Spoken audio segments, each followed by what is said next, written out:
எல்லோருக்கும் வணக்கம். இன்றைக்கு நான் கடலை மாவில் முறுக்கு தான் செய்து காட்ட போகிறேன். வாங்கோ. அதுக்கு 3 அவிச்சமா எடுக்கிறேன். எல்லாம் ஒரே கப்பால் அளக்கணும். 3 அவிச்சமா, அதே கப்பால் கடலை மாவு 2, எள்ளு 1 மேசக்கரண்டி எடுத்துருக்கிறேன். எள்ளு கணக்க போடக்கூடாது, உரலுக்குள்ளால புளியலாது. தனி மிளகாய்த்தூள் 1 மேசக்கரண்டி எடுத்துருக்கிறேன். இதுக்கு தேவையான அளவு உப்பு பார்த்து போடுங்க.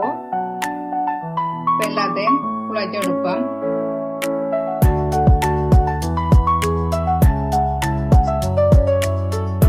இதுக்கு தண்ணியை கொஞ்சம் கொஞ்சமாக விட்டு குழைப்போம்.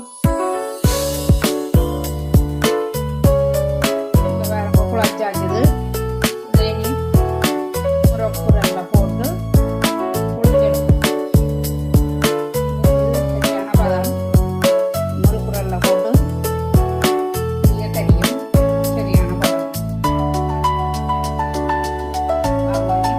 முறுக்குரல்ல போட்டு குடிப்போம். இப்படி எல்லாத்தையும் குளிஞ்சு எடுக்கும். இப்போ பாருங்க, எல்லா முறுக்கும் குளிஞ்சு எடுத்தாச்சு. இனி பொரிச்சு எடுப்போம்.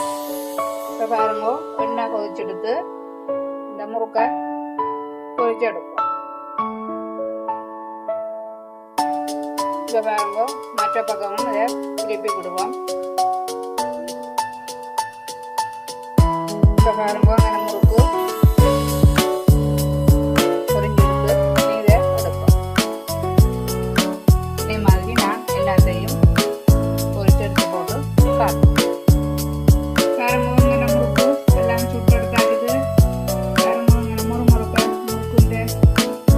ஓகே, நீங்களும் செய்து சாப்பிட்டுட்டு எப்படி இருக்குண்டு லைக் பண்ணுங்க, கமெண்ட் பண்ணுங்க, ஷேர் பண்ணுங்க, மறக்காம சப்ஸ்கிரைப் பண்ணுங்க. நன்றி.